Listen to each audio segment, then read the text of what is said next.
Entonces aquí la idea de la comunidad del profesor, no de los alumnos, de los que votaron para quedarse acá. Yo no voté, es más, ni me enteré de la votación. Porque yo le he hecho 300 veces no. Otro lío que hay aquí. Me tuve que meter mano al contrario para poder llegar. Pero eso está cerrado.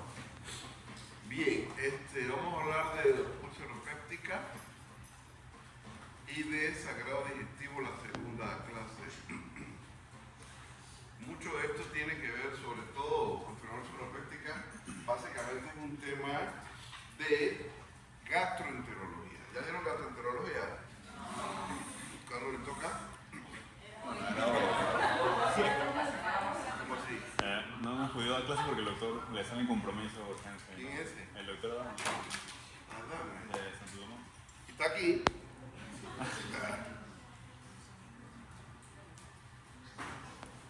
Pero están dando la materia de gastroenterología. Esta semestre sí, pero no hemos comenzado clases todavía. ¿Cuándo tenés que empezar? Esto es lo que yo tengo que hacer para venir para acá. ¿Ah? Para no fallar. La semana pasada sí no podía porque no estaba aquí. Pero, ok, empezamos. Anatomía. Vamos a hablar de pulsionopéptica o de sagrado digestivo, que es la segunda clase. Repasar, revisar, recordar la anatomía del tubo digestivo, la fisiología del tubo digestivo, la relación entre un órgano y otro. Porque cuando entran al quirófano, eso es lo primero que te van a preguntar. Vamos a operar un cáncer gástrico. Bueno, ¿cuáles son las relaciones anatómicas del estómago? ¿Cuál es la irrigación arterial? ¿Cuál es el drenaje venoso? Entonces, todo eso es anatomía y la parte de fisiología. Entonces, ustedes conocen el tubo digestivo, la entrada, la salida, todas las partes. Entonces, esta parte inicial que es anatomía y fisiología, voy a ir rápido. Y ahí se da todo el mecanismo de digestión y absorción de nutrientes, que tal vez empieza en la boca, con la saliva, con la milasa. En el esófago, prácticamente el esófago es un tubo de pasaje. Y lo demás se completa estómago, duodeno y todo lo que sigue, ¿verdad?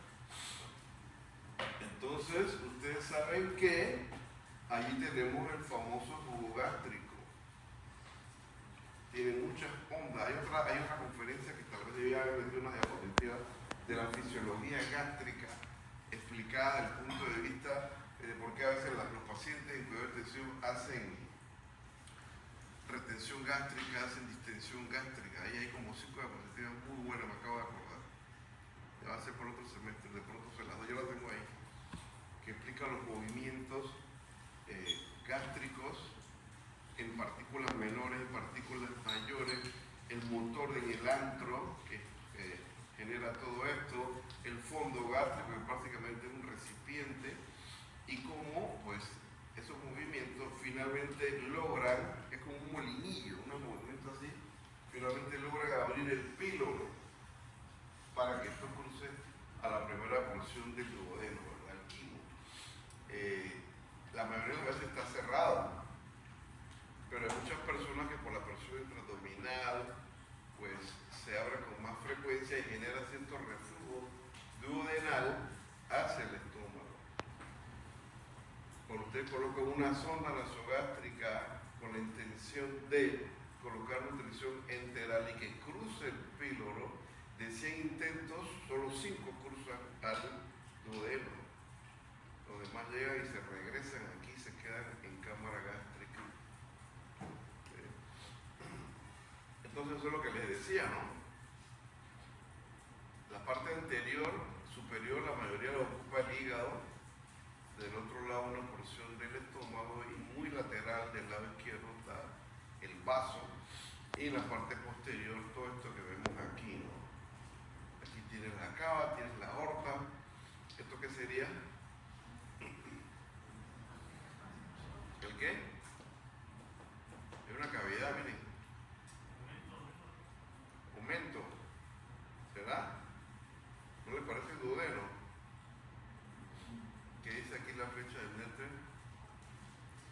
Entonces, la fuerza mental, dice ahí. Vamos a ver la línea azul.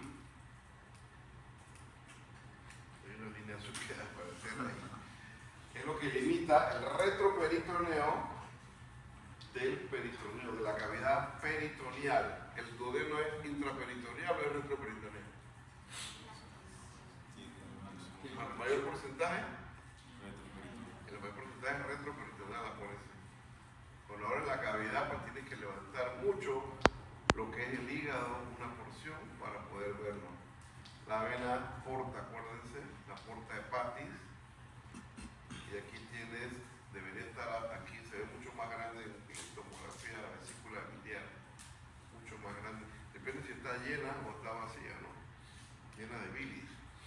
Entonces, cuando levantamos el hígado, ahí tienes la vesícula y tienes que disecar esto en la paroscopía o en la abierta para ir directo a la arteria cística. Una vez que liga la arteria cística, entonces debes ver el conducto cístico, lo liga y empieza la disección desde la parte distal hacia la parte proximal. Otros prefieren empezar acá, hacia abajo, y finalmente te quedas con el ilio, o sea, con el conducto cístico y la arteria cística ligada, ¿no? Y aquí ustedes saben que está la entrada de la transcavidad de los epiplones, aquí atrás. Toda la parte anatómica del estómago, nada más la primera porción del duodeno que puedes ver, el resto ya se sepulta por detrás del peritoneo. Aquí tienen el ángulo hepático del colon en contacto directo con el hígado, con el lóbulo derecho, y más atrás está el riñón. Por eso les digo que el contacto de las vísceras intraabdominales es una al lado del otro. Y es importante recordar el aumento mayor o el epiplón mayor que cuelga aquí, ¿verdad? Todas esas anatomías que ustedes tienen que revisar. Entonces quitamos gran parte de esto y ahora sí tenemos expuesto el duodeno, la parte retroperitoneal. Aquí se retiró el colon transverso, como pueden ver, y se ve el páncreas, cabeza con el cuerpo. Ahí se partió el duodeno en la mitad, la ampolla de Vater, que es la que busca el gastroenterólogo cuando hace la endoscopía. Aquí está el píloro y todas las porciones. ¿Esto aquí cómo se llama? ¿Cómo? Estás leyendo. ¿Cómo se llama? ¿Cómo le llamamos a esta porción aquí que separa el duodeno del yeyuno? Ángulo de Treitz. Y aquí tiene la mesentérica, ¿no? Arteria y vena mesentérica. Hoy me enteré que la paciente de ayer que me llamaron, ¿se acuerdan? Que era es un síndrome de catraca. ¿Qué es eso? ¿Síndrome de catraca? Un síndrome de catraca y con K mayúscula, negrita y subrayado, esa paciente. ¿Esa era la disección o qué? Esa misma. Se desgarró la cirugía a la vena mesentérica superior también. Imagínense. Está estable, pero puede complicarse mucho.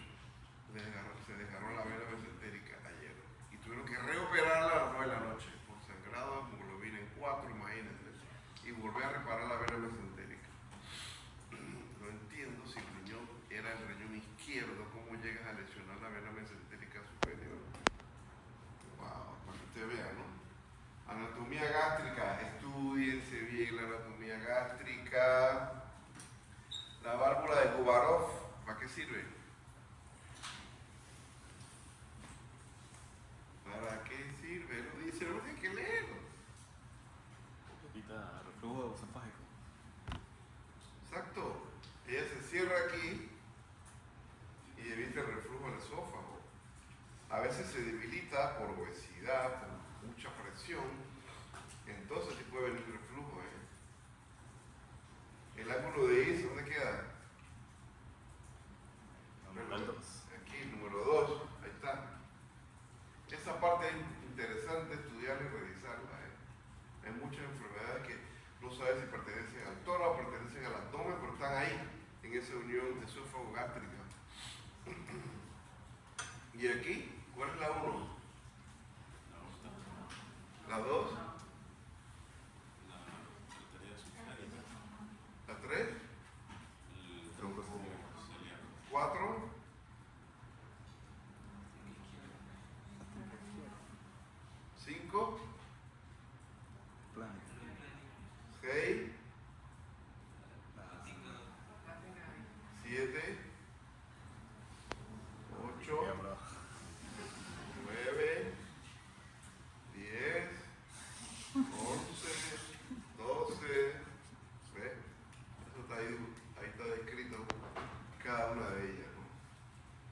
igual en la parte venosa.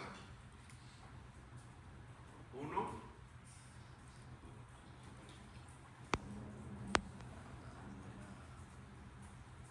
6, pues, ¿cuál es la 6? Ah, es plánica. La vena esplénica. ¿La 1 o la 2? ¿La qué? ¿La 4? Mesentérica Una vena. inferior. O la superior. Entonces, todo eso tienen que revisarlo. Todo eso, ¿ok? Todo eso tienen que revisarlo. Nuevamente, la endoscopía es muy diferente a nivel duodenal que a nivel gástrico. La mucosa gástrica es inconfundible, ¿verdad? La inervación de qué nervio? El nervio vago. Todo eso es anatomía.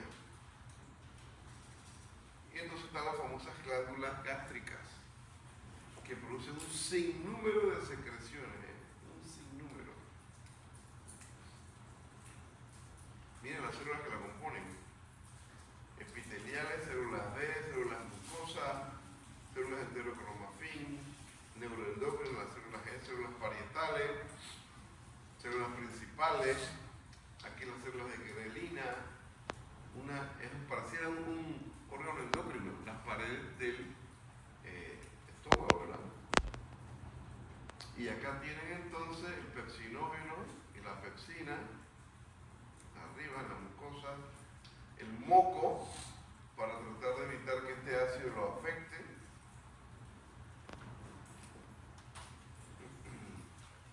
Y las enzimas, su ubicación y su función. Todo eso es fisiología gástrica. Entonces hay que revisarlo.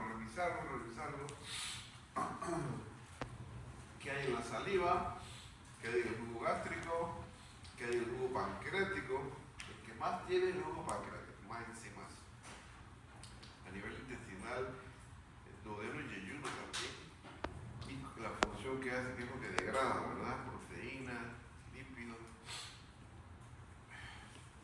Tiene el ácido clorhídrico, el moco y las enzimas a nivel gástrico.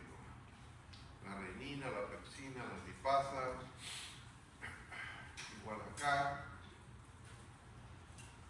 La pepsina que actúa sobre las proteínas degradando. La idea es que, acuérdense, la idea de la digestión es reducir al mínimo el tamaño de las moléculas para que se puedan absorber. Esta absorción se da en los primeros 100 centímetros del yeyuno, se absorbe el 90% de lo que comemos. Entonces, fíjense las principales funciones o partes del jugo gástrico, podríamos decir, ¿no? Los constituyentes y la función. Pepsina, gastrina, quimosina, pepsina, lipasa, el factor intrínseco. ¿Para qué sirve el factor intrínseco? Ahora se absorbe vitamina B12. ¿En qué parte? ¿Dónde se absorbe la vitamina B12? ¿En qué parte? ¿Cuál es la parte del hilio?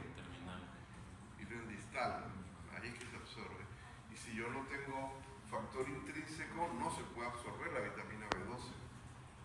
O si tengo una resección de hilio distal, tampoco voy a tener sitio de absorción de la vitamina B12. ¿No? Nuevamente la glándula gástrica, miren lo que produce cada una: superficial, célula parietal acá, esta que está aquí, ácido clorhídrico, el factor intrínseco que estamos hablando, la principal, más profundamente célula G que producen gastrina.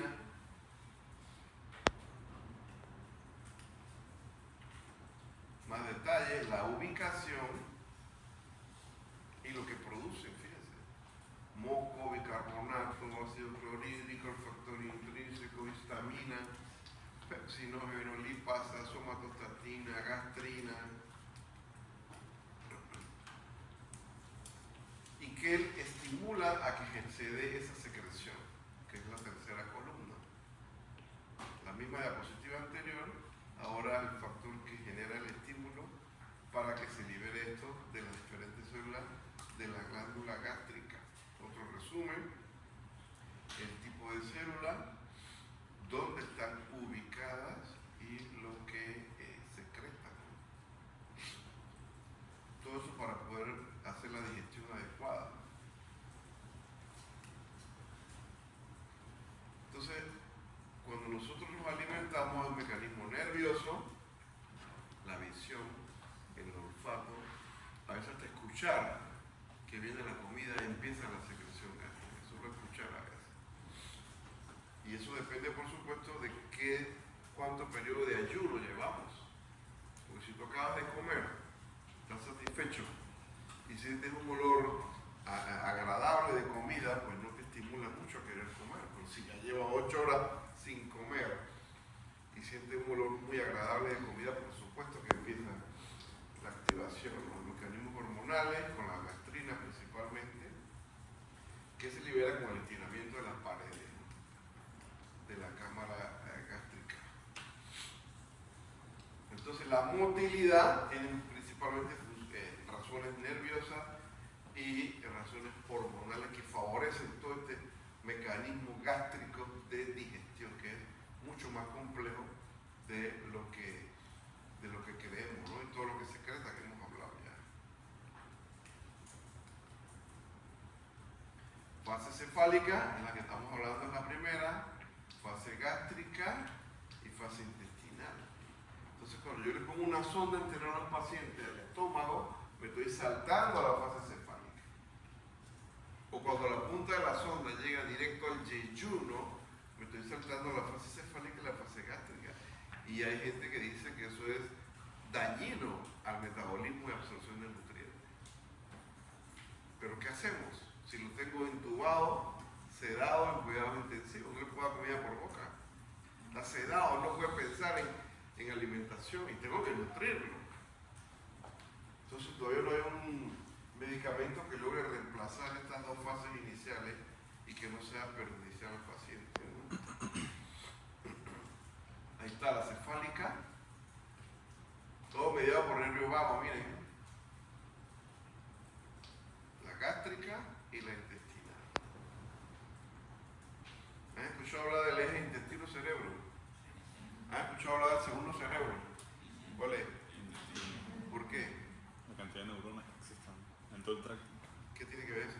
Que también muchas de esas neuronas secretan neuromoduladores que afectan el resto del cuerpo y el cerebro incluso. Tiene más neuronas que quién, el tubo digestivo. Que la médula. Que la médula espinal. ¿Cuál es el nervio encargado de ese eje intestino-cerebro? Vago. Nervio vago. ¿Quién lo describió por primera vez? Ya está llegando. Xavier Richard. ¿Quién es Xavier Richard? Era un odontólogo. Mira, Luis se está tocando ahí. ¿Era qué? ¿Odontólogo? No, ¿cómo va a ser odontólogo? Era el médico de Napoleón. La bola de Bichat que tienes aquí viene del nombre de él. Y él fue el primero que describió el eje intestino-cerebro a través del nervio vago. Una pregunta, doctor Mato. Por lo menos, yo recuerdo esas operaciones que J. creo, ahora no recuerdo, pero en esa... al final. Ah, excelente. Entonces, ¿vieron lo que se sigue secretando? Grelina, esto ya tiene que ver con la obesidad. El tejido graso por mucho tiempo permaneció, no sé si decir desechado, olvidado, hasta que fue empezando la pandemia de obesidad. Hace 30 años más o menos, que empieza a aparecer gente gorda por todos lados. Entonces se le empieza a prestar atención al tejido graso, al adipocito, y se descubren 1000 funciones que tienen que ver, ¿verdad? Y que tienen que ver e interactuar con estas hormonas para la alimentación del paciente y generar o no generar obesidad en muchos pacientes. Y está entonces la participación de la grelina, que es orexígena, la leptina, que es anorexígena, y el neuropéptido Y también. Aquí hay 3, pero hay muchas más involucradas en este proceso y que participan con nosotros. Es una fisiología normal. Entonces, dicho esto, entramos a la parte de patología, que todavía hablando de la úlcera péptica. ¿Qué dice ahí? Es la enfermedad producida por la agresión del ácido clorhídrico, pepsina y sales biliares en aquellas partes del aparato digestivo que están expuestas al jugo gástrico, que resulta de un desequilibrio entre los factores agresores y los factores protectores de la barrera mucosa. Se localiza principalmente en duodeno, estómago y con menor frecuencia en el esófago terminal. Esófago terminal. Miren la epidemiología. Es frecuente, es más frecuente de lo que creemos. Factores de riesgo, el primero, mírenlo. Y la relación con úlceras duodenales o gástricas, miren, el porcentaje es altísimo. Ingestión crónica de AINES. Es uno de los medicamentos que más se consumen en el mundo, el AINES. Para cualquier dolor, para cualquier inflamación. La gente, antes se decía que las mujeres, pero también los hombres, tienen un saco que a todos le llaman inflamación. Por tanto, toman antiinflamatorios. Y te favorece la aparición de úlcera péptica, tabaquismo, herencia, etcétera, ¿no? El exceso de alcohol, por supuesto, el abuso de cafeína, el abuso de alcohol, todo eso también favorece la aparición de la úlcera péptica. Entonces, cuando se pierde este equilibrio entre factores protectores y factores que son lesivos, entonces ya puede aparecer una herida que se llama úlcera péptica en duodeno o en cámara gástrica, ¿verdad? Ya ustedes saben que esto se descubrió ¿dónde? ¿Qué país? Australia. Ellos son australianos. Robin Warren y Barry Marshall. Hasta ese momento todos los eminentes científicos ponían la mano al fuego de que en el estómago no podía vivir ningún germen por la severidad del pH tan ácido que había en la cámara gástrica. Y ese era un campo que ya nadie se preocupaba de investigar porque estaban seguros que no había ningún bicho que pudiera vivir ahí. Eso era un dogma religioso, podríamos decir. Hasta que esta gente se atrevió a investigar y demostrar que no era cierto. Que sí hay un germen que por medio de todas estas enzimas logra sobrevivir a ese ambiente hostil en la mucosa gástrica y no solo sobrevivir, sino hacer daño, producir gastritis, producir úlceras, producir sangrado, producir cáncer gástrico también está relacionado en Helicobacter pylori, ¿no? Entonces nuevamente la úlcera es una herida pequeña y aumenta con la edad la frecuencia, como pueden leer. En internet podrán encontrar muchas imágenes, mucha información de esto.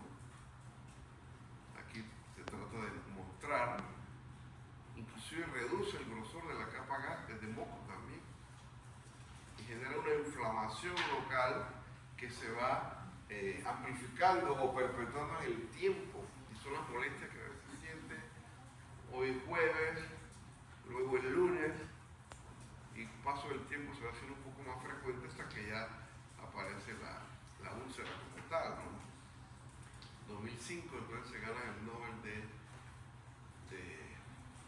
Medicina.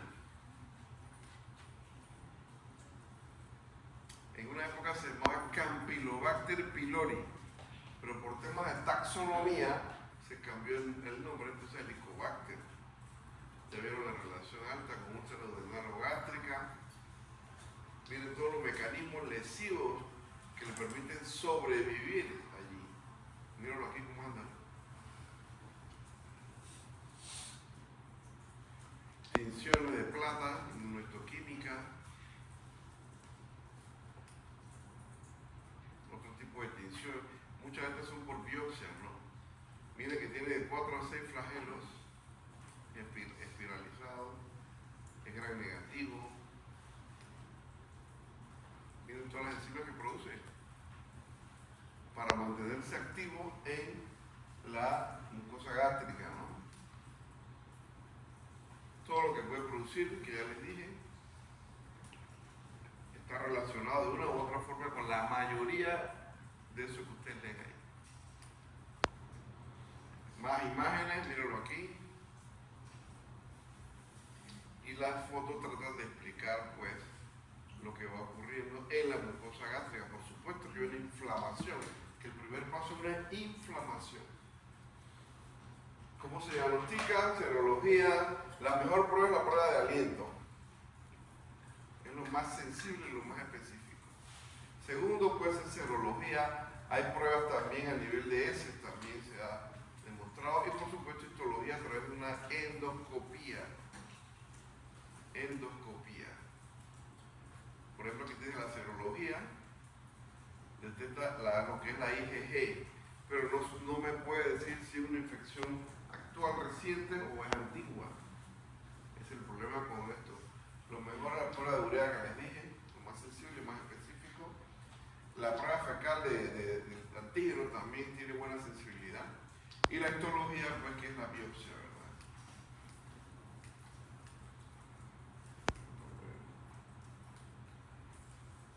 Entonces acá el paciente ingiere urea marcada. Y si tiene el Helicobacter, pues transforma esto en CO2, que es el que se detecta en el aliento. Y ya te confirma la presencia del Helicobacter. Les digo que es lo más sensible y lo más específico, ¿no? Todas estas personas, pues, habría que darles tratamiento por el Helicobacter pylori.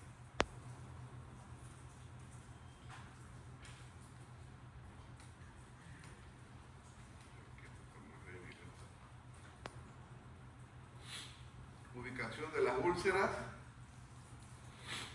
La gran mayoría en frecuencia pues tienen relación con la hipersecreción ácida, curvatura menor, duodeno,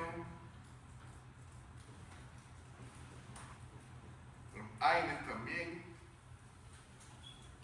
altamente frecuente, también relacionado a falla renal, sangrado digestivo, úlcera gástrica, el abuso de AINES. Entonces tú tienes la COX-1 y la COX-2, ¿recuerdan eso, verdad? ¿Han hablado de eso? Sí. Entonces tienes los AINES selectivos y AINES no selectivos que actúan aquí. Estos son los no selectivos y acá tienes los selectivos. ¿Y eso de qué me sirve? ¿De qué me sirve conocer eso? Bueno, ahí está la respuesta. Digo para úlcera gástrica usando inhibidores de la COX-2. ¿Qué ven ahí?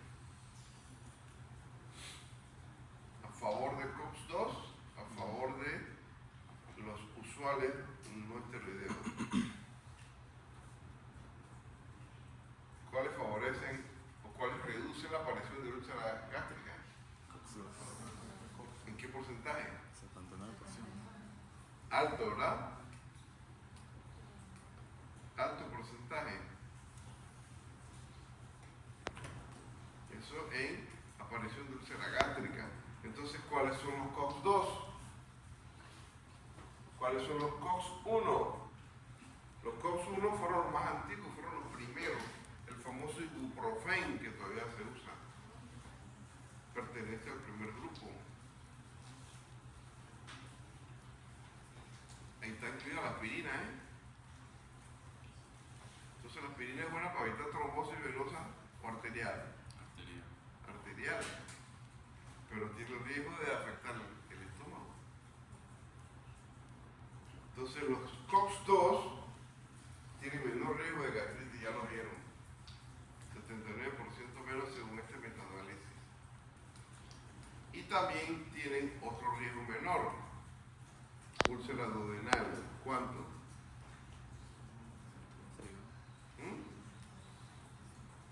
Ahí está. 62% menos. Con los COX-2 comparativamente con los COX-1. Entonces, si van a comprar, compren mejor COX-2, que tienen menos riesgo de estas complicaciones. Que quede claro que el riesgo no es cero, ¿eh? Simplemente es menor de lo que hay usualmente. Claro que son más costosos. Todo lo que termina en CIP, X y B, la mayoría pues son más seguros, entre comillas. Entonces están las complicaciones. Ahora sí entra el cirujano con las complicaciones de la úlcera gástrica o de la úlcera duodenal, por perforación, por hemorragia, cuando ya el endoscopista no puede controlar la hemorragia, obstrucción, esto ya ni se ve. Yo si acaso en la residencia vi 3 casos, pero esto de pronto en otros países todavía hay, que genera síndrome pilórico. O sea, el paciente tiene una úlcera gástrica o en la primera porción del duodeno, la inflamación es tan grande en ese sitio que genera una obstrucción. Entonces el estómago se va dilatando, la persona sigue comiendo con el paso de los días, la semana, y el estómago poco a poco se va dilatando.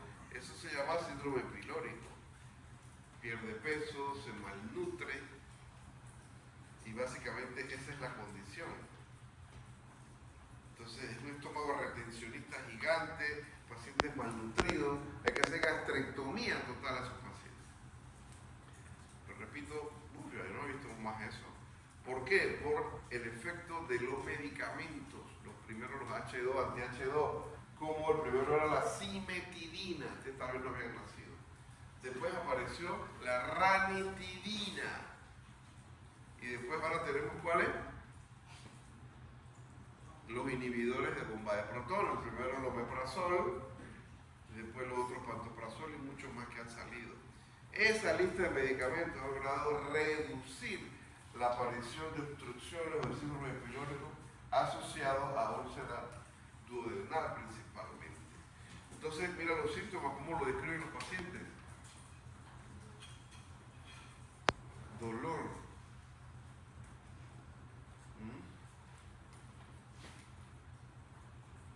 Entonces el paciente dice, yo tengo dolor hace como 3 semanas, pero hace 2 semanas, 3 días el dolor es más fuerte. Y te llega al cuarto de urgencia con dolor, con vómito y vómito, y le toman la radiografía.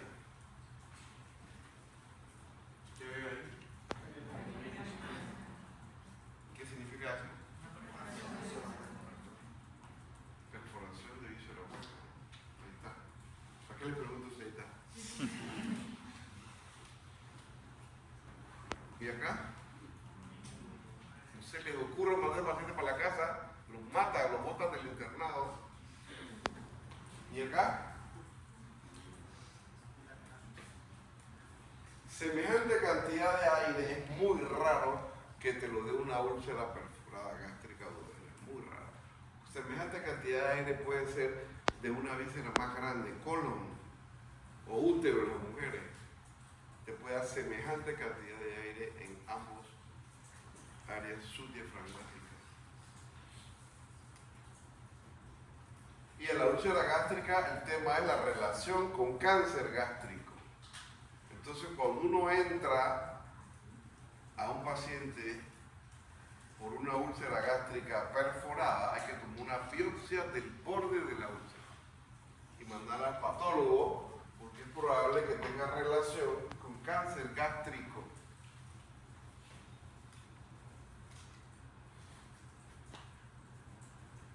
Entonces, las radiografías normales de tórax no te ayudan para nada, a menos que haya una perforación, como ya vieron. La serie esófago-gastroduodenal se hacía mucho. Eso tampoco se hace. Eso ya no se hace. Aquí el tema es la endoscopía. Mira, la serie esófago-gastroduodenal le daba un medio de contraste al paciente y se tomaban varias radiografías. Eso era un capítulo en radiología para identificar un nicho ulceroso. Ya eso no se hace. La endoscopía, mira úlcera gástrica, una biopsia de ahí. Tratamiento, bueno, este es el más recomendado. Hay varios protocolos de tratamiento. Este es el más recomendado.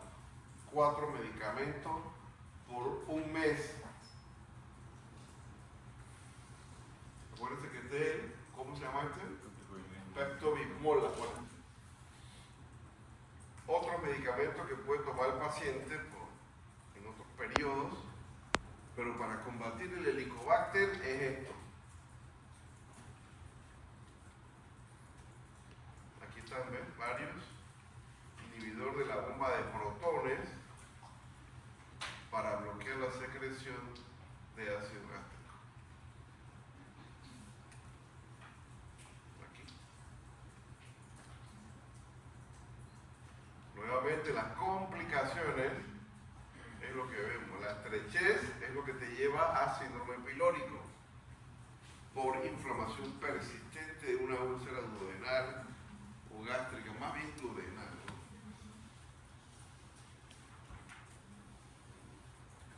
Entonces llegamos a la cirugía. ¿Qué hacen en la cirugía? Tú vas a resecar una parte del estómago. La mitad puede ser, se llama hemigastrectomía, o el estómago completo es gastrectomía. Una vez que quitas eso, te quedan dos extremos, ¿eh? ¿Cómo los conectas? Entonces, haces una Billroth 1, una Billroth 2. ¿Cómo era el nombre de Billroth? ¿Cómo se llamaba Billroth?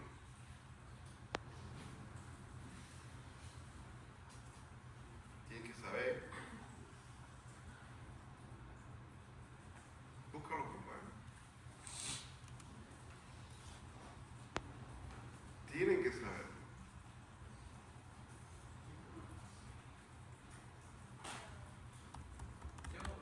Teodoro Billroth.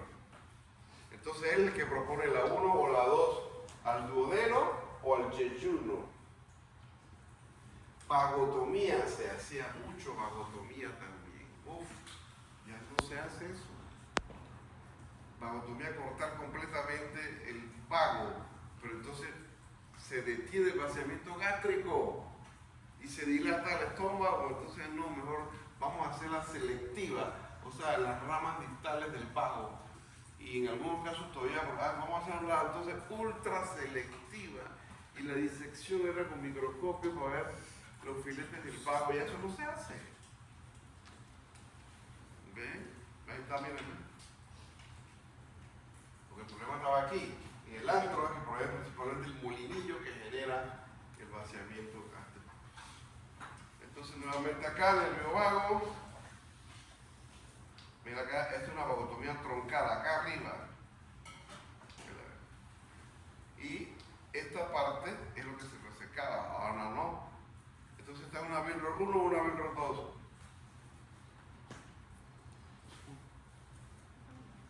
Esto es duodeno.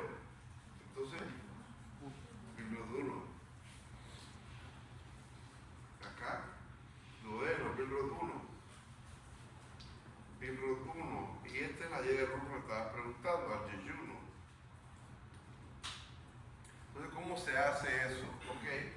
En el ejemplo este es un tumor gástrico. Tengo que sacar todo el estómago.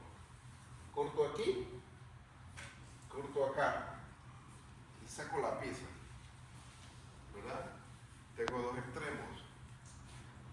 Aquí está el ángulo de 3.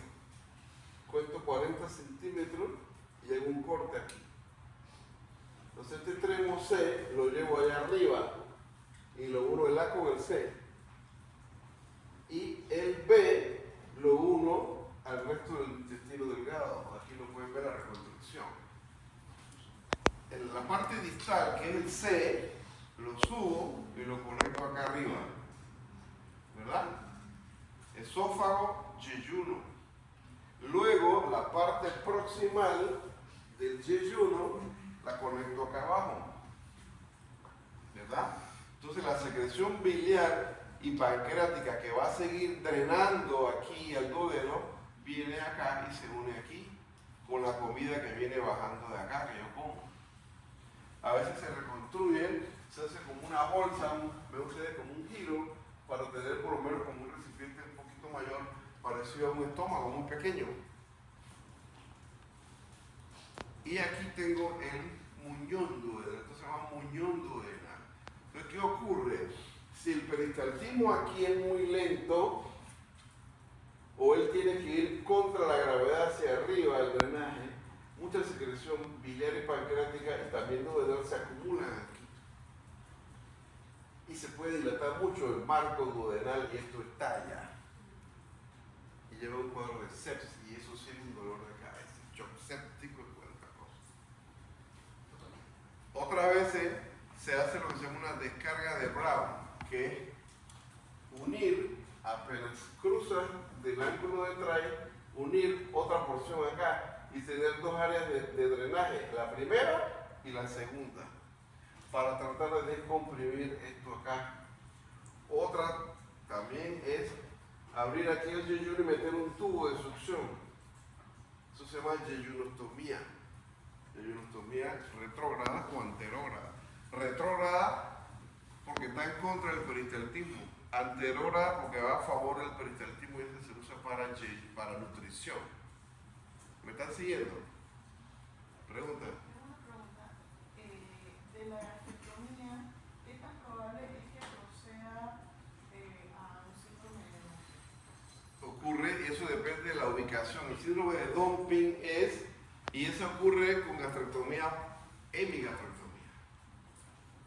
Cortan la mitad del estómago, el paciente come y lo que come súbitamente entra al yeyuno. Eso se llama síndrome de dumping, genera un cambio hemodinámico, la gente se desmaya, sudoroso, y si eso ocurre con repetición y no se resuelve hay que reoperarlo, porque la anastomosis la pone en la parte de adelante del estómago o en la parte posterior, mucho tiene que ver con eso, para tratar de impedir el vaciamiento rápido del estómago. El vaciamiento rápido del estómago, de la porción de estómago que queda, es lo que genera el síndrome de dumping. La cirugía gástrica tiene un capítulo de complicaciones, descritas más de 20 complicaciones. El dumping solo una de esas 20 que pueden ocurrir. Me iba a preguntarlo. Cuando me hacen la gastrectomía total, ¿a qué alimentos el paciente se va a limitar con ella? Eso depende de la reconstrucción que hayan hecho. Ya la alimentación de él no va a ser igual, porque lo que comía por boca, la costumbre de alimentarse de día. Acuérdense, la alimentación es un placer, comer es un placer. Entonces muchos alimentos tal vez no vas a digerirlo adecuadamente como era antes. Pero eso depende de la enfermedad de fondo que él tiene y depende también de la reconstrucción que se le hizo. Pero no va, es muy difícil que vuelva a lo mismo que es como se alimentaba antes de la gastrectomía. Ya le digo, esto es un capítulo esto. Está bien, hemigastrectomía. Esto es para cirugía, ¿qué? ¿Qué es para cirugía? Cirugía bariátrica. Entonces viene otra reconstrucción. Entonces aquí el estómago se convierte en un tubo, míralo. Prácticamente en un tubo y va directo al intestino delgado. Bien distal, esto es casi ilio, ¿eh? ¿Lo ven? ¿Para qué? Para no dar tiempo a absorción de nutrientes y de calorías y que la persona baje de peso. Esta es una de tantas técnicas para cirugía bariátrica. Acuérdense que esto se llama asa aferente, es la que va hacia el estómago. Y esta se llama asa eferente, es la que viene del estómago y sigue el peristaltismo. Eso cuando haces una bilirructosis, gastroyeyuno anastomosis. Acuérdense que la J-Rux que vimos previamente es una reconstrucción más agresiva. La mayoría de las veces se hace una gastroyeyuno, que es esta que está aquí. Esta es una diapositiva de muchas, de todo lo que puede implicar complicaciones. Este es el dumping. Porque todo lo que hay en el estómago se vacía rápido al duodeno o el yeyuno y genera muchos cambios hemodinámicos, inclusive hipotensión, desmayo, sudoración, hipoglicemia, se han escrito muchas cosas, ¿no? Y bueno, no olvidarse de esto, porque nada vale que yo esté tomando medicamentos, omeprazol, tomando para el Helicobacter, y resulta que sigo hartándome de café, hartándome de alcohol, fumando, todo eso, pues me mantiene la enfermedad. Hasta ahí lo que es enfermedad seropéptica. Luego, la otra, había que mencionar algo de tumores benignos, no malignos, benignos. Miren la lista de tumores benignos que puede haber. Muchos de ellos se pueden manifestar por primera vez como una hemorragia, una hematemesis. Recuerdo 2 casos de personal de salud que han debutado con hematemesis masiva y shock. Uno era un interno, vivía cerca del complejo. Cuando yo voy al día siguiente me entero del caso. En la noche anterior, hematemesis y shock. Lo reaniman, lo meten en cuidado intensivo, endoscopía cuando se puede, era un tumor gástrico que tenía, se murió antes de la pandemia. Y el caso más reciente, un enfermero, también hematemesis y shock, pero él tenía un tumor benigno, que se hizo gastrectomía total y estaba por ahí trabajando ya. Él tenía ¿cuál de estos? Era como un fibrolipoma, una cosa así fue lo que le dijo el patólogo finalmente. Pero esto le invadió un vaso sanguíneo de la pared del estómago y fue hemorragia y hemorragia. Creo que era fibrolipoma, creo. Sí. Y los pólipos. Y se van al duodeno, con el peristaltismo. Y obstruyen también. Tumor Kiss. Tumores del estroma gastrointestinal también ocurren cuando son benignos, de acuerdo al tamaño, observen, y cuando son benignos, ¿no? Perdón, benignos y malignos. Ya están asociados a metástasis.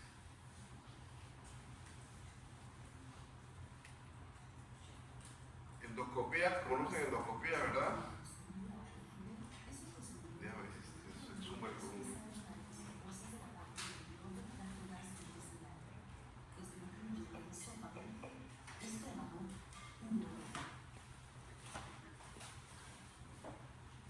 ¿Ya? ¿Se vieron ahí?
Ponen clip o cauteriza, un sitio sangrante también.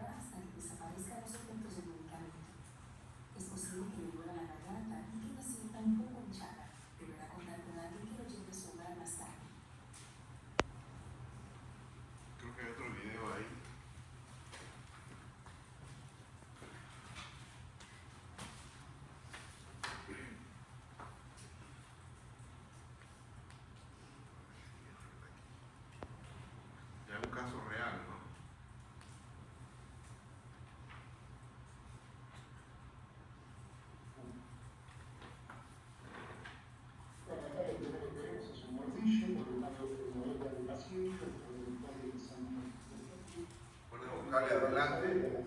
Centralmente y a cada lado los senos piriformes en el fondo faringe. Vemos una metrolaringe, hay senos piriformes, que como se abre a través del seno piriforme, vamos a priorizar el esófago. Dentro del esófago, vemos que es un órgano muscular, que se extiende hasta el diámetro esofágico. Esa es la exploración normal de la mucosa esofágica. Recuerden que es un epitelio plano, estratificado, no queratinizado, que se extiende hasta aquí. Acá vemos el diámetro esofágico, ya con tercio del esófago nuevamente. Nos paramos aquí, esperamos que pasen las contracciones peristálticas del esófago y luego el cáliz. Ese orificio es el cáliz. Bueno, el cáliz nos permite ingresar al estómago, directamente caemos en el cuerpo. Acá es importante reconocer esto, que la musculatura mayor, nuestros miembros abdominales gruesos, que se proyectan hacia adelante, y enfrente la musculatura menor. Esa es la musculatura menor acá a la derecha, esa musculatura menor acá a la derecha. Progresamos un poquito más hacia el distal, y vamos a ver terminar el cuerpo gástrico para ver los pliegues o los pliegues de antro que convergen hacia el píloro. Y esta semiluna que se ve arriba, ese pliegue grueso, es la incisión abdominal. Bien, acá nos ponemos en retrovisión, vemos todo el cuerpo gástrico y podemos ver el equipo ingresando por escaleras. Podemos ver ya no ven el equipo ingresando por ese orificio, estamos mirando al revés, se llama retrovisión. Nos vemos nosotros mismos a nuestro equipo entrando al estómago. Lo ven con todo el cuerpo, el fondo gástrico y el cáliz. El fondo gástrico lo vamos a ver acá, a su izquierda, en el fondo. Bien, nuevamente las cisuras angulares, podemos mirar el cuerpo gástrico, ya diferente nuevamente, para mirar el píloro. Este orificio es el píloro. A través de él vamos a proyectarnos a progresar hacia el duodeno. Vamos a esperar que pase el peristaltismo, las contracciones del estómago. Una vez que el estómago se abre nuevamente, se distiende, podemos ingresar al duodeno, que es la parte vulvoduodenal, que es la porción más corta del duodeno.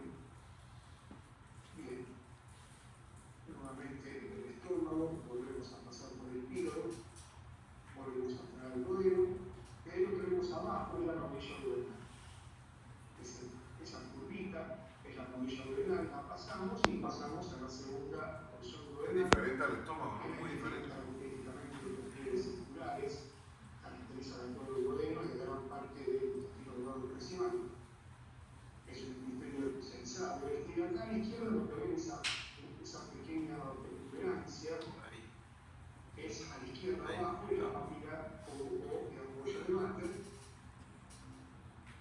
A la izquierda de la pantalla apenas por el cuerpo, pero bueno, no es muy grande la papita, pero recuerden que a través de ella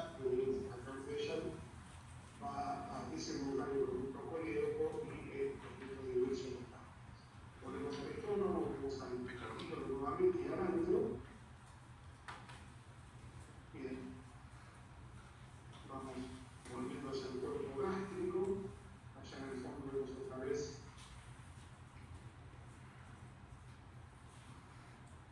Cualquier cosa normal que le llame la atención al endoscopista, él debe tomar una biopsia para tratar de ver de qué se trata eso, ¿no? Vamos a la parte de sangrado digestivo, de úlcera.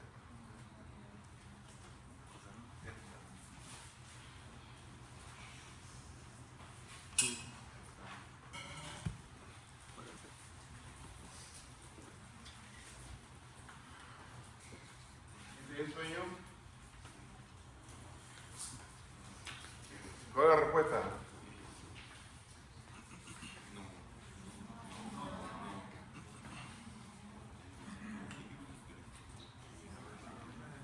Levanta la mano lo que dice, a los que pagaron la cena ayer, ¿no?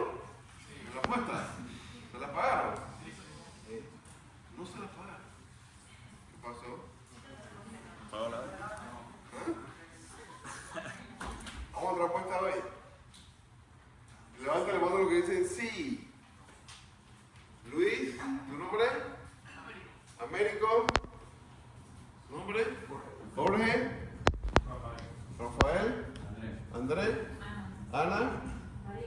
María, Alexandra, Juan, Jan, Hilary, Irving. Nosotros te dicen sí. Levante la mano que dicen no. Nombre. Euskadi. Euskadi, Juan Pablo, Camila, Vivian, María. Ya se me olvidaron los nombres. Estaba tratando de memorizarlos. A ver, dígame los que dijeron sí, ¿por qué sí? Porque puede ser que, o sea, el sangrado rojo vivo, si es muy, el color igual puede indicar que haya sido de manera, por ejemplo, que si el paciente se vio y tiene la coloración roja, pero al momento de evacuar, cuando ve las heces, el color es alrededor de las mezclado con las heces y eso. Y el rojo vivo. Y el rojo vivo. Y siempre es por debajo del traje. Estás diciendo que sí. Por fin. Ya tú dices que sí. El que se cambia lo fusilan. Pero Ya respondiste, compadre, ya que quieres a que veces podría, como, no sé si por temas de periodismo puede también. está con duda, mira. Lo que dicen no, ¿por qué no? Porque si le pide sangrado externo abundante y el cristalino está aumentado, no le va a dar tiempo a digerir la sangre que se dice que debe pasar arriba del ligamento de Rex. Entonces no saldría. Entonces, si tú consideras que tu respuesta es la correcta, ¿qué esperas que te den los que se equivocaron? ¿Ah?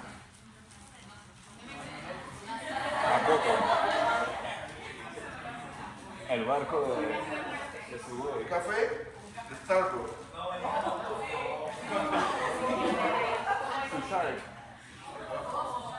¿Están oyendo, no?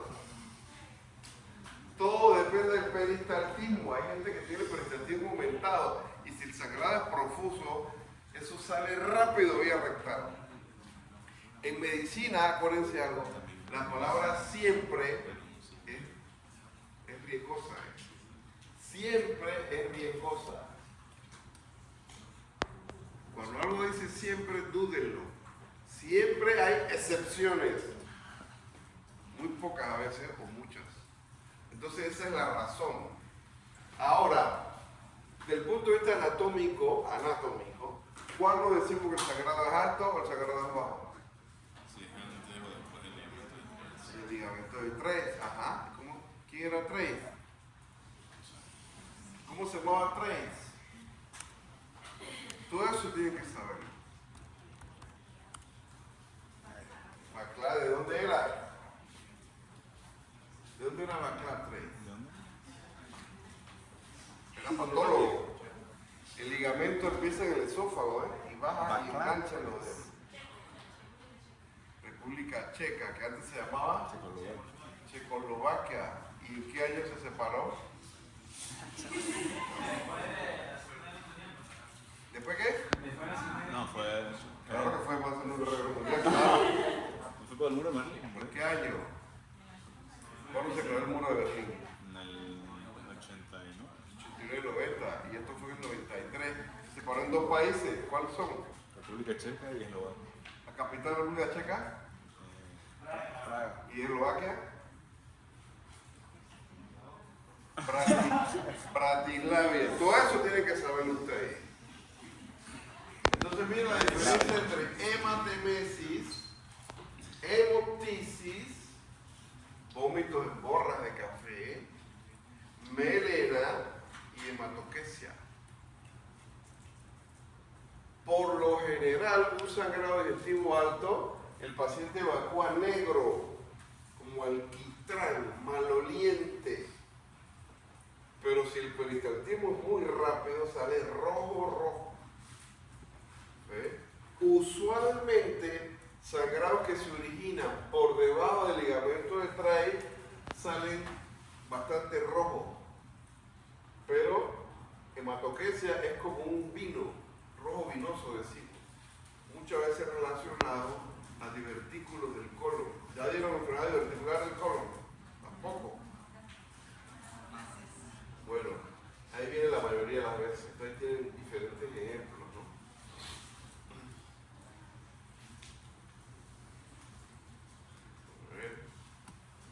¿Está alto o bajo? Ahí está el ligamento, mira, empieza acá en el esófago y engancha el duodeno aquí. Y ese es el punto de referencia entre duodeno y yeyuno, el ligamento del Treitz. Ahí está.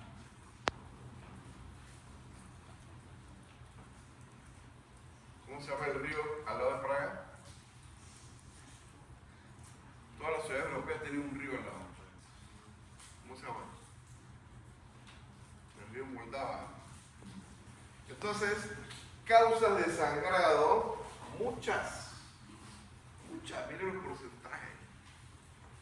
Desde el esófago, el propio Helicobacter que lleva úlcera péptica, hasta la mitad de los casos son úlcera péptica, malformaciones vasculares. Acá tienen varices esofágicas, aquí se dilatan, las venas usuales, las venas del esófago se dilatan y forman varices que tienen sangrado fácil. Mallory Weiss, un desgarro en la parte distal del esófago, cáncer de estómago o de esófago también. Muchas veces la hematemesis es la primera manifestación de un cáncer esofágico o gástrico, como le dije el médico interno antes que les comenté. Antiinflamatorio no esteroideo, ya hablamos, alcohol. ¿Y esto qué significa? Un aneurisma de aorta. Y tiene una prótesis ahí, ¿ven? La aorta pasa ahí justo detrás del duodeno. A veces cuando hay aneurisma, la inflamación de la pared de la aneurisma, ¿sabe qué es un aneurisma, no? Una dilatación sacular en este caso de la aorta. Entonces, esa inflamación que se genera ahí muchas veces erosiona la pared del duodeno que está arriba. Entonces puede generar un pequeño trayecto fistuloso de sangre que cruza de la aorta al duodeno. Y puede generar hematemesis, o si es muy pequeño, puede generar melena en el paciente. Y buscas endoscopía y no encuentras nada. Le haces una tomografía y vas a ver el aneurisma de aorta. Entonces hay varios algoritmos o protocolos de manejo, hemorragia alta, hemorragia baja. Si me llega un paciente con antecedente de melena, se recomienda hacer un lavado gástrico. Y eso ya te descarta si el sangrado es alto. Si haces un lavado gástrico y sale rojo sangre, es un sangrado de tipo alto. Si sale claro como el agua, no es, hay que repetir ese lavado. Si sale bilioso, entonces te descarta que sea un sangrado de tipo alto. ¿Ok? Y ya, al descartar eso, ya tú sabes que el sangrado lo más seguro es que es por debajo del ángulo del Treitz. Entonces, cuando estamos hablando del sangrado de tipo alto, aquí vamos a hablar de la clasificación de Forrest, que nos habla si el sangrado es activo, reciente o tal vez ya no hay sangrado, ¿no? Los tipos y está la descripción. Sangrado en jet, eso te choca al paciente rápido. Estos pacientes, la endoscopía muchas veces no les para el sangrado, hay que meterlo en el quirófano. La cirugía en sangrado, ¿para qué? ¿Qué hace la cirugía? Resecar el segmento que está sangrando. Donde esté el sangrado. En el estómago, si es alto, duodeno, o bajo, intestino delgado, o colon. Es a resecar el segmento sangrado. Eso es la cirugía. ¿Ves? Y ahí ustedes ven un porcentaje de resangrado. Entonces muchos les hacen endoscopía y que detuviste el sangrado y vuelve y reaparece. Y vuelve y reaparece. Entonces ya sangrado a repetición ya obligan a una intervención quirúrgica para resecar el segmento afectado. Ahí tienen el F1. ¿Qué desastres naturales usan F? F1, F2, F3, F4, F5. ¿Y esa F de qué es? ¿La calificación de quién? La tornado, claro. Fullita. ¿Y la de Richter para qué es? ¿Y la de huracanes cómo se llama? Los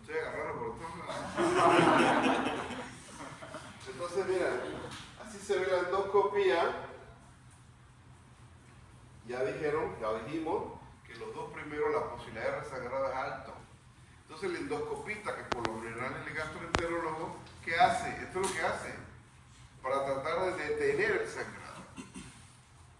A veces también se puede hacer arteriografía, lo hace el radiólogo intervencionista, y emboliza los vasos. ¿Ya se acuerdan de la anatomía? Bueno, embolizar el vaso más probablemente relacionado a la causa del sangrado. Y te ahorras una cirugía. ¿Ves? Tanto en sangrado alto como en sangrado bajo, ¿verdad? Otra imagen igual, corre uno. Miren, el chorro de sangre, ¿lo ven? Lo que está adelante lo ven. ¿Ves? Chorro de sangre. Entonces choca a cualquier paciente. Esto le llaman hemorragia en babeo, fíjense ese término, ¿no? Vaso visible, hay un coágulo adherido. Si ves un coágulo es peligroso, trata de sacarlo, porque ese coágulo está taponando un vaso que ha sangrado. Donde quitas ese coágulo, la posibilidad de reactivar el sangrado es alto. Y otros sitios donde ya hay fibrina con sangrado previo, ¿verdad? Ahí está la indicación de cirugía. Ya le dije, la cirugía ¿qué es? Ir a resecar el segmento afectado. Gastrectomía total, hemigastrectomía, hemicolectomía. Nunca se me olvida un paciente, era sangrado digestivo bajo. No queríamos operarlo porque tenía mucho riesgo, con 80 años el paciente. Le hicimos un centelleo. El centelleo decía que el sangrado era del ángulo hepático del colon. Y no paraba, tuvimos que entrar y le hicimos hemicolectomía derecha. Todo el colon derecho le quitaron. Pasaron 2 días y siguió el sangrado. Nuevamente se chocó. Pero ¿cómo es posible? ¿Será que la anastomosis quedó sangrando? Le hicimos otro centelleo y ahora nos dice que el sangrado era del duodeno. Siempre fue del duodeno. Nunca fue del colon. Entonces tuvimos que entrar, quitarle parte del estómago y parte del duodeno. Porque estaba superpuesto el colon con el duodeno. Con ese paciente me acuerdo. Entonces las causas más frecuentes son estas 5. Causas raras y causas excepcionales. Tiene 5 más frecuentes. Ya hablamos de úlcera péptica, de gastritis, de varices esofágica, de Marley-Weill y reflujo gastroesofágico también te da sangrado. Úlcera péptica, entonces ya lo dijimos. Helicobacter, AINES, estrés, hipersecreción. Duodenal o gástrica. Más se afecta en las noches. Mejora con las comidas. No se alivia con las comidas. Aunque eso no es tan específico, ¿no? Es más o menos una relación, pero hay gente que tiene de los dos. En verdad, la mejor forma para saber es una endoscopía. Si la úlcera es gástrica o si es duodenal. Porque los síntomas se traslapan unos con otros. Eso sí es típico, dolor abdominal. Entonces las complicaciones, la hemorragia. La causa más frecuente de digestiva alta. Pero si es un sangrado lento, poquito a poquito, se manifiesta como melena. No como hematemesis, como melena. ¿Ok? Ya le dije que esto ya no se hace. Lo dejo ahí para repetir que esto ya no se hace. Entonces observen las complicaciones, ¿no? Uno es hemorragia, pero también es perforación. Ya vieron el aire libre subdiafragmático. Penetración. Penetra el páncreas la úlcera. La excavación penetra el páncreas. Y la obstrucción que ya no se ve, que es el síndrome pilórico. Gastritis erosiva, segunda causa de sangrado digestivo alto. Medicamentos, traumas, quemaduras, estrés. Pacientes críticos en UCI muy estresados pueden tener sangrado gástrico. El paciente que tengo en cama 1 me hizo un sangrado digestivo gástrico, bien severo, pero está mucho mejor ya ese muchacho.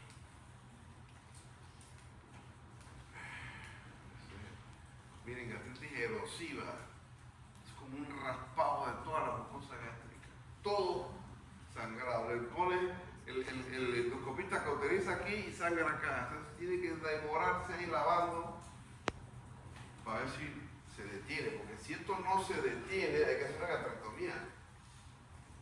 Si no se detiene el sangrado en capa que tiene. Repito, imagínense un raspado de la piel, todo el sitio sangrado, pero un sangrado mucho más profuso muchas veces. 3 varices esofágicas, miren la endoscopía, cómo se ve eso dilatado en la mucosa. El tema es que la pared o la cubierta es muy frágil y sangran muy fácilmente, asociado a cirrosis hepática, acuérdense. La vena porta, la sangre llega al hígado, pero en cirrosis hepática eso está tan fibrosado que el flujo de la porta no llega completamente. Entonces se va dilatando por detrás. Y por detrás está la vena esplénica y por detrás están las venas del esófago que drenan allí. Entonces toda esa área se dilata. Eso se llama hipertensión portal. Y una de las características es varices esofágicas. Y puede generar, por supuesto, sangrado alto o sangrado bajo. Depende de la velocidad del sangrado. Mallory Weiss, vómitos, ¿no? Vómitos muy fuertes. Por lo general, cuando se hace la endoscopía, solo se ve el desgarro en la parte distal del esófago. O sea, la mayoría de las veces el sangrado se detuvo. Pero fue un sangrado importante que tuvo la persona embarazada. He visto 2.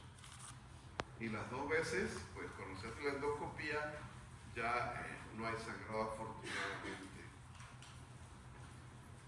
Aquí está el desgarro, aquí se ve. Autolimitado. Nuevamente Mallory Weiss.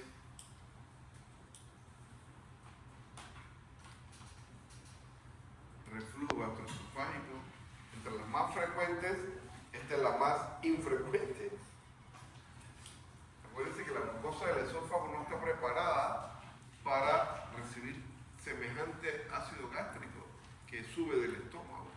Es una quemadura constante. Y no solamente te puede generar eso, sino te puede generar esófago de Barrett. Y eso lo que sigue que es cáncer de esófago. ¿Ves? Es una condición premaligna por el reflujo a repetición, el reflujo gastroesofágico. Todas las manifestaciones que puede haber.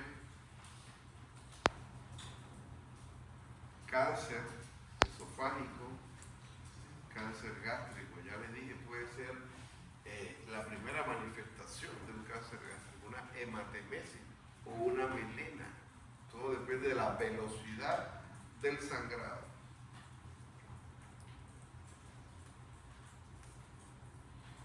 Trastornos de la coagulación. Entonces resulta que el paciente está tomando aspirina. Tiene un sangrado digestivo alto. ¿Qué tengo que hacer? Concentrarme con la piel. ¿Seguro? ¿No le pongo plasma? No, también. ¿Y qué hago con la aspirina? Ayer tomó la aspirina. ¿Que la tomo de nuevo? Obvio, no hay que detener la aspirina y ponerle plaqueta. Pero el conteo de plaqueta está normal, 400.000. ¿Le pongo plaqueta? Sí. ¿Por qué? Eso es funcional. Porque está afectada la función de las plaquetas. El conteo puede ser normal. Pero él se equivocó y me dijo la hija que no está tomando aspirina, que él está tomando Coumadin. ¿Qué hago? ¿Le pongo plaqueta? No, plasma. ¿Qué le pongo? Plasma fresco. ¿Qué le pongo primero? ¿Vitamina K o plasma? Plasma. ¿O vitamina K? Plasma. Levante la mano los que dicen vitamina K primero.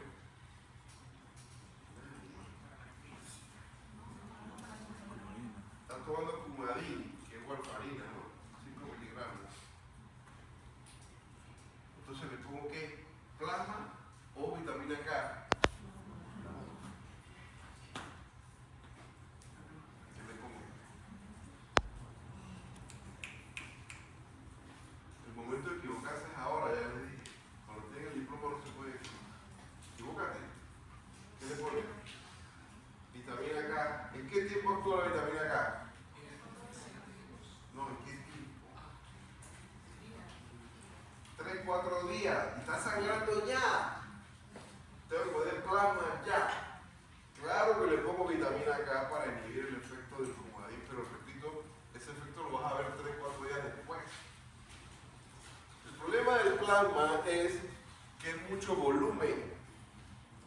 Entonces hay un concentrado de factores de coagulación que se llaman tablets de mucho menos volumen, que los que se recomiendan, ¿verdad?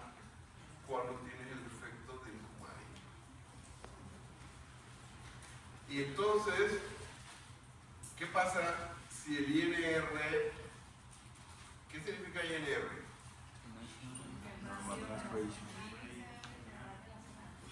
International Normatization Rate. Y eso es midiendo el TPP o el TP. El TP. Lo que pasa, acuérdense que hay diferentes reactivos comerciales. Entonces el INR es para normatizarlos todos. Y el paciente está anticoagulado cuando tengo un INR entre qué y qué. 2 a 3. Si yo le hago un INR a ustedes, ¿cuánto debe salir? 1, porque no está anticoagulado. ¿Ok? Entonces ya ven la diferencia entre uno y otro, ¿eh? ¿Y qué hacer? ¿Está claro eso? ¿Alguien tiene duda? ¿No? Seguimos, pues. Esto he visto un caso y se murió. Un chinito, sangrado digestivo. Ese hombre le pudieron hacer como 8 endoscopías, por sangrado digestivo alto. Y en la FUA, como pueden ver, es un vaso sanguíneo arterial. No es una úlcera, es un mamelón que se ve en la mucosa y le ponen clic, pasan 2 días y vuelve y sangra. Ya finalmente se hizo gastrectomía, pero ya que Álvaro estaba muy mal, se murió. Es un vaso submucoso aberrante, como pueden ver. Chorro de sangre. Digestiva baja. Las causas han variado. Los más frecuentes son divertículos del colon. Los divertículos del colon se pueden complicar de 4 maneras. Inflamación. Entonces se llama diverticulitis. Hay que hospitalizarlo, darles antibióticos. Otro puede sangrar. El sangrado es rojo venoso. Otro puede obstruir, hay mucha inflamación y genera una obstrucción. Y eso hay que operarlo y resecarlo. Y la cuarta complicación es perforación, que les decía que puede haber mucha cantidad de aire libre subdiafragmático. Entonces, cuando hay una perforación del colon, sobre todo el colon izquierdo, donde es más frecuente los divertículos, entonces hay que hacer un procedimiento de Hartmann. ¿Saben qué es? Yo se lo expliqué ya. ¿O no se lo expliqué? ¿Qué es? ¿Cómo se hace en 3 partes? La colostomía, se pone la colostomía y se liga ¿Y es colostomía qué? ¿Colostomía qué? Izquierda, de izquierda. Izquierda, pero es colostomía terminal. O sea, tiene el segmento, vamos a decir que está el sigmoide, está el divertículo perforado o sangrando, que no se detiene el sangrado. Ese segmento se reseca, se va al pato, te quedan 2 extremos. El extremo proximal se saca a la piel, eso es colostomía terminal. Y la parte distal, que es el recto, se cierra con una autosutura. Entonces son 3 partes: la resección, la colostomía terminal y el cierre del muñón gástrico rectal. 3 meses después, si todo está bien, eso se reconecta. ¿Ok? 3 meses, 2 meses, depende del paciente, ¿no? Lo ideal para todo esto sangrado es lo menos invasivo. arteriografía, identificar el sitio, embolizarlo y detener el sangrado. Entonces, pues ya saben que el sangrado digestivo bajo es por debajo del ángulo de trace. Pero estos pacientes, tanto sangrado alto como sangrado bajo, es una hemorragia y te puede llevar un shock hipovolémico que vimos ayer. Entonces estos pacientes tienen que reanimarlo hemodinámicamente. ¿Con qué lo reanima? Cristaloide, glóbulo rojo, ¿y qué más? Sigue chocado. Vasopresora. Vasopresor, acuérdense. Reanimación hemodinámica. Entonces, en cualquier sitio puede haber la pérdida sanguínea intermitente o continua. El problema aquí a veces es que para operar hay que tener claro el sitio del sangrado. Como ya les dije, en el caso del ejemplo de que no era colon, sino que era duodeno. Entonces hay que tener claro el sitio del sangrado, porque tú no vas a entrar a quitar una colectomía total, que se ha hecho, colectomía total. Ese paciente tuvo uno reciente hace como 2 semanas que le hicieron colectomía total, no sé por qué, porque los datos decían que era del lado derecho y le hicieron colectomía total. Entonces quedó con una ileostomía y el muñón rectal. Se volaron todo el colon, no sé, en ese caso no me quedó claro por qué hicieron colectomía total. Frecuencia cardíaca entre presión arterial sistólica. Lo normal menos de 1. Pero resulta que tienen un paciente con una frecuencia cardíaca en 120 y una sistólica en 80. ¿Cuánto le da? 120 entre 80. 120 entre 80, ¿cuánto le da? 2.1. Lo normal es menos de 1. Entre más te alejas del 1 hacia arriba, peor está el paciente. ¿Ok? Ahora divide 80 frecuencia cardíaca entre 110 sistólica.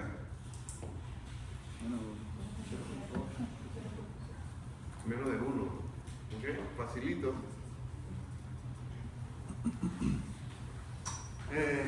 Colectomía a ciega, lo que les dije, ¿no? A ciega, no sé dónde está el sitio de sangrado. Entonces, tiene más complicaciones. Muchas más complicaciones. Algoritmo, eso lo van a ver ustedes. Ven las diferentes razones o causas de sangrado digestivo bajo. Y un 10% el origen está arriba del ángulo de Trey. Estos son los que tienen peristaltismo rápido. ¿Sí? Enfermedad diverticular. Lo bueno del sangrado del colon es que la mayoría se detienen espontáneamente, son autolimitadas. Son mucho menos los casos que hay que entrar a operar porque el sangrado no para.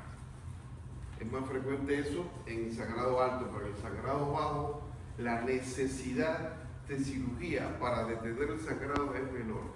También hay más destreza en embolización con radiología intervencionista cuando se trata de sangrado digestivo bajo. Otras causas, Crohn también, pero miren, alto porcentaje que se detiene espontáneamente. Diagnóstico, ustedes se imaginan todo lo que hay que hacer ya.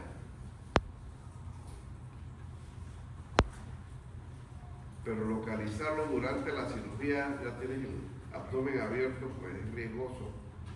Debiera haberse hecho antes, ¿no? Y lo ideal es haber parado aquí. Ya con la angiografía y la embolización debiera ser suficiente para detener el sangrado. Hacer una colonoscopía con sangrado activo es igualmente entrar a ciega, porque el endoscopista no ve, va a ver coágulo y sangre. No va a poder muchas veces detener el sangrado con una endoscopía. Esto es lo que les decía del lavado gástrico. Con un tubo de Levin, le paso 100 cc de salina, lo regreso y si me sale bilioso, la posibilidad de que esto sea un sangrado digestivo alto es casi cero. Sale sangre, pues no hay más nada que hablar, ¿no? Es sangrado digestivo alto. Colonoscopía. Urgente. Entre más temprano, más posibilidad de acertar el diagnóstico. Pero el problema es ese, pues que eso está lleno de coágulos. Entonces la tendencia es esta. Como la mayoría son autolimitados, esperar que se detenga, preparar el colon con laxantes, con enemas, y entonces hacer una colonoscopía para ver si la causa es divertículo o es una tumoración o es una angiodisplasia o qué se pueda encontrar, ¿no? Entonces así se ve muchas veces, entonces no se ve el sitio claramente. Es angiodisplasia. Empezamos con el primer line, entonces arreglo tiene unos 12 centímetros y tiene dos pliegues característicos de mucosos con forma de semiluna, que son la forma de Hughes. Entrando por el recto hacia arriba, el colon izquierdo. Podemos usar una recta sinoidea, a través de la cual vamos a profundizar la sinoide, la columna sinoide, mide aproximadamente los 20 centímetros, es el segmento del diámetro del colon tiene, más o menos 2 centímetros y medio. Y ese es el que más grueso más.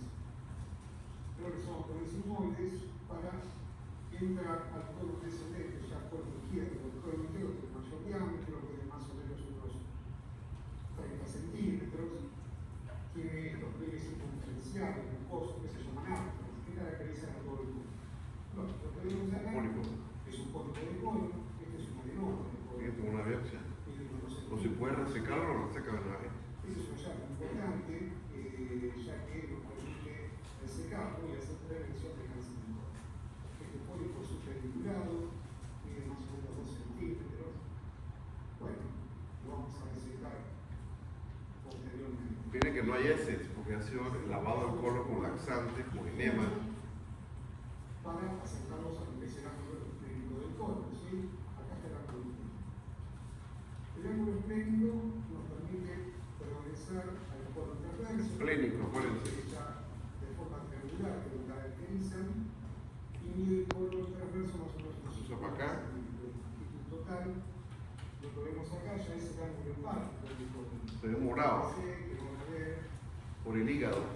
una mancha hepática, que es el hígado que se transparenta a través de la pared del colon, que este segmento es delgado, por eso que se puede ver y apreciar el colon azul. Entramos directamente ahora a lo que es el colon descendente, con el Otro pólipo. un pólipo más chiquito, 6 y unos 8 milímetros. Bien, también lo vamos a resecar. Y por el colon derecho o ascendente llegamos Pata de ganso. la pata de ganso, que son los pliegues característicos del fondo del ciego. Y acá a la izquierda vamos a ver la válvula secal. La válvula secal es un pliegue grueso, a ver si la vemos ahora. Ahora vamos a utilizar la válvula. A ver si la vemos ahí.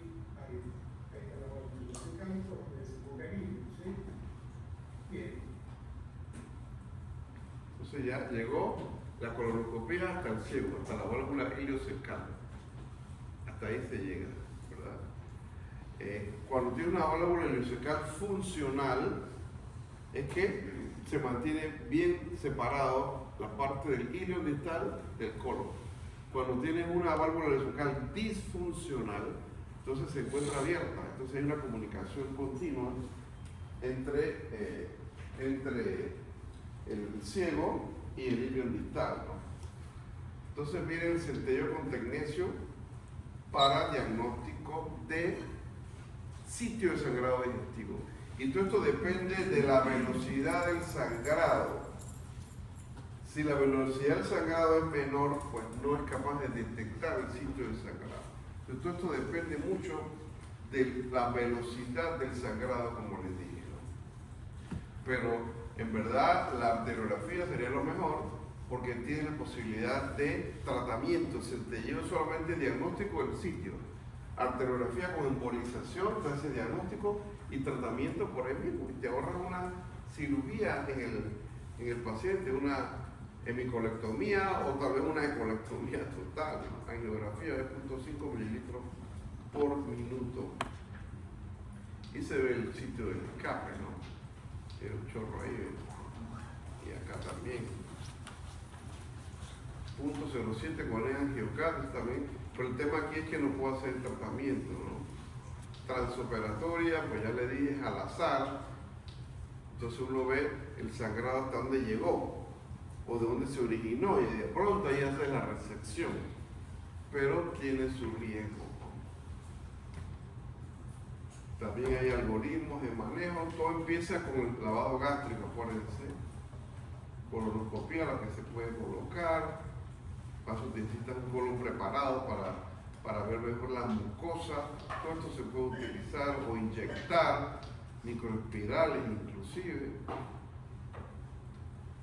Acuérdense la irrigación del colon en la parte de la circunferencia y de ahí se genera toda una red que se abraza alrededor, ¿no? La mesentérica superior, la mesentérica inferior, se anastomoso con la mesentérica superior acá arriba. El ángulo esplénico del colon es el área más isquémica del colon, el ángulo esplénico. Entonces miren la incidencia en las recidivas cuando se encuentra, lo que se encuentra en la colonoscopía. Hemorragia activa, chorro arterial, la posibilidad de recidiva es alta, estos terminan en hemicolectomía y estos de acá con menor frecuencia, diríamos, ¿no? La cirugía, pues, cuando ya tengo el paciente inestable hemodinámicamente, le hemos puesto más de 4 unidades de glóbulos rojos y no se detiene el sangrado, ya ese paciente es muy candidato para cirugía.